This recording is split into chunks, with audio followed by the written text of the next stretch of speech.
Affaire Amira Bouraoui, le parquet algérien place 4 personnes en détention.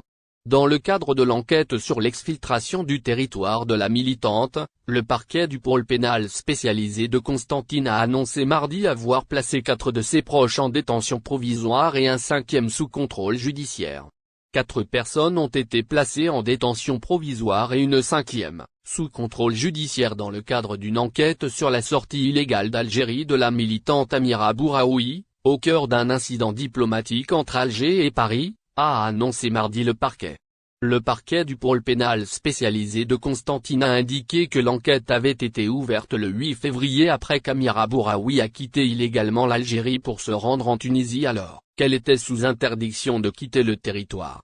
Franco-algérienne, Amira Bouraoui s'est fait connaître en 2014 par son engagement dans le mouvement Barakat contre le 4e mandat du président Abdelaziz Bouteflika, avant de s'engager dans le mouvement de protestation Irak.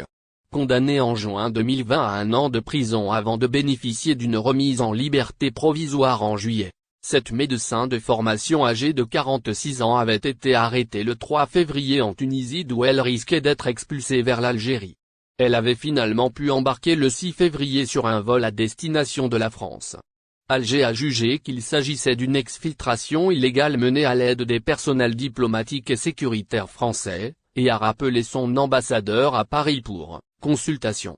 Selon le parquet, l'enquête a démontré que la concernée a quitté le territoire illégalement et de manière planifiée avec l'aide d'un réseau criminel d'immigration clandestine.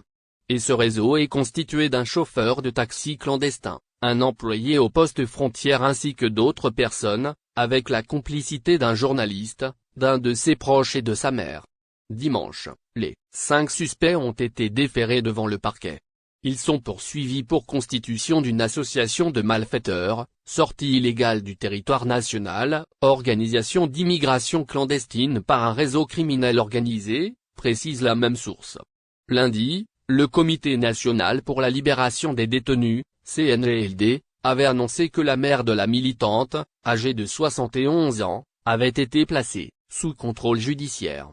Le même tribunal avait, selon le CNLD, émis un mandat de dépôt contre le journaliste Mustapha Benjama, arrêté le 8 février, et un cousin d'Amira Bouraoui, Yassine Banteib, arrêté le 14 février. Raouf Farah, analyste auprès de l'organisation l'Initiative mondiale contre la criminalité transnationale organisée, JTOC, a également été écroué, toujours selon le président Tebboune hausse le ton.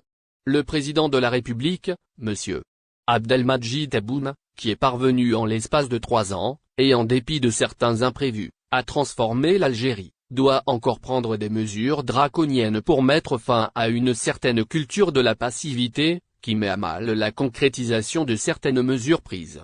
Le président de la République, qui a engagé une véritable course contre la montre et qui ne dort jamais sur ses lauriers, sait que d'autres thérapies s'imposent pour en finir avec cette tumeur maligne connue sous le nom de bureaucratie. Le communiqué du Conseil des ministres d'hier est à décrypter et surtout à lire entre les lignes. Oui, hier, le titre de Le coup de gueule du président y conviendrait aisément. Le président est réellement en colère, il n'est pas du tout content de la cadence de traitement de nombreux dossiers par le gouvernement. Des échéances très élastiques, des chiffres approximatifs, des décisions qui perturbent le quotidien des citoyens et celui des opérateurs économiques, ont fait sortir le président de ses gonds. Quand le président parle de l'autorité de l'État, certains comprennent autoritarisme, quand il insiste sur la protection de la production nationale, certains comprennent protectionnisme. Le président n'a, à aucun moment, ordonné la destruction de constructions illicites, c'est plutôt de prendre des mesures pour que cela ne se reproduise plus à l'avenir. Il faut agir en amont, pas une fois la bâtisse construite et habitée. Le président œuvre pour une Algérie ouverte sur le monde, non pas pour un pays fermé. Il n'a, à aucun moment, interdit les importations, l'autosuffisance n'existe dans aucun pays au monde, les importations sont nécessaires. Il a plutôt exigé la fin de l'anarchie. Comprendre, pas d'importation de produits dont le citoyen n'en a aucun besoin.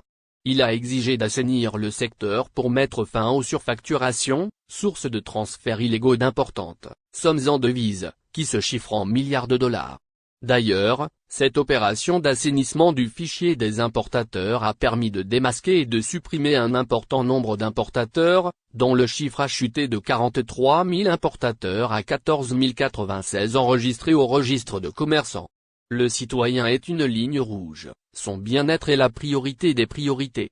Toute l'action du président de la République a pour objectif de refléter le fait fondamental que les Algériens qui l'ont élu le 12 décembre 2019, ne veulent ni un retour aux pratiques du passé, ni à l'autoritarisme ni au protectionnisme ni à la au gras et au désastre que représente un pays, qui a été verrouillé et livré au bon vouloir de certains dangereux bureaucrates. L'Algérie des années 2020 est radicalement différente. Elle est sur orbite. Elle est dirigée par un président qui a gagné l'estime de toutes les franges de la société. Le président Tebboune est aiguillonné par ses fortes convictions, ses 54 engagements et les pulsions de tout un peuple en désir d'avenir. Son unique vœu est de rendre les Algériens fiers et heureux dans une Algérie forte en phase avec les évolutions. Hausse des retraites en Algérie, des mesures salutaires.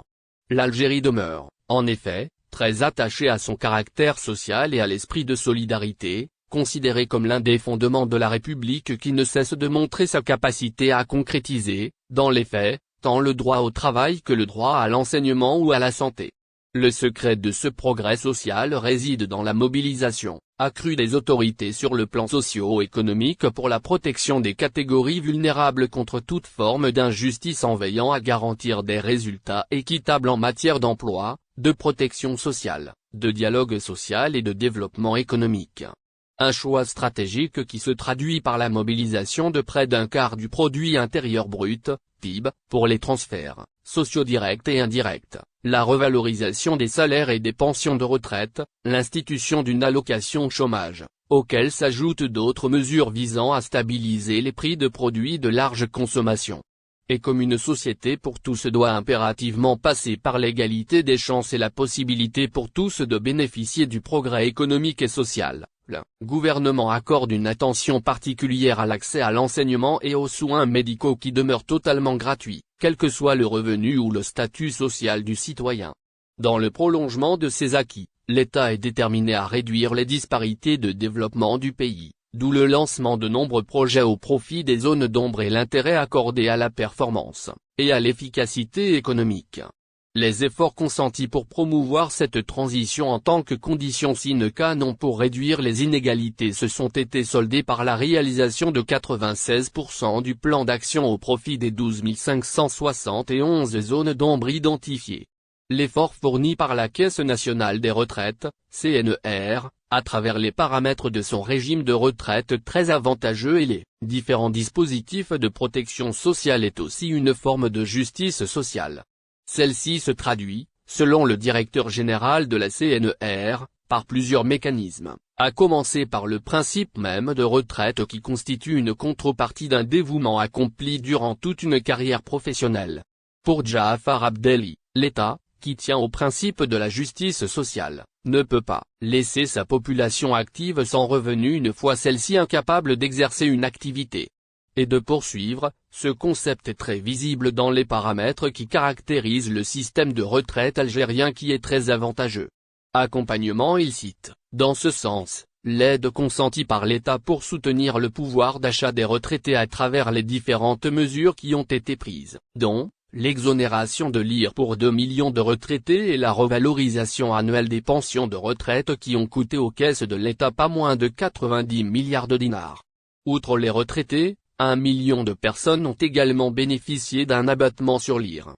À cela vient s'ajouter, rappelle-t-il, la nouvelle mesure qui a été décidée par le président de la République qui consiste à instituer un nouveau minimum pour les allocations de retraite pour les personnes ayant travaillé moins de 15 ans et dont la pension de retraite n'était pas soumise, jusque-là, à un seuil limité. Selon lui, l'application de cette mesure depuis le 1er janvier dernier a permis à cette catégorie de voir leurs allocations revues à la hausse, soit pas moins de 15 000 dinars algériens, idem pour les pensions de retraite qui sont, désormais, soumises à un nouveau minimum qui est de 20 000 dinars algériens.